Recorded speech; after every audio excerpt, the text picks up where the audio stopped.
বাচ্চার ওজন ঠিক আছে, মোটামুটি সবই ঠিক আছে। এরিন দিদি বলি মিষ্টি খান, আজকে ছয়ষষ্ঠী তো, তাই একটু মিষ্টির আয়োজন করলাম। আগের দিন তো আপনাকে কিছু খাওয়ানো হয়নি। না না না, লাগবে না লাগবে না, আমি বাড়ি থেকে খেয়ে এসেছি। আরে এত কিছু দরকার কি ছিল? কোথায় অনেক মিষ্টি, এখানে সবগুলো মিষ্টি দুটা করে আছে। খেয়ে একটা কাজ করুন। না না না, আমি খেতে পারবোই না, একটা খেয়ে নিন। কাজ করুন, আপনি একটা প্লেট নিয়ে আসুন। আচ্ছা আচ্ছা ঠিক আছে, আপনি ধরুন, আমি প্লেট নিয়ে আসি।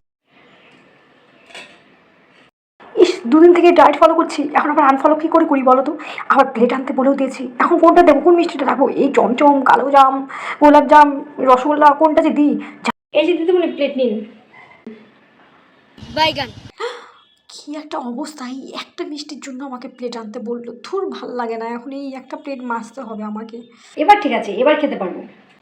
আপনি খান, এবার চলুন, আবার আসবো।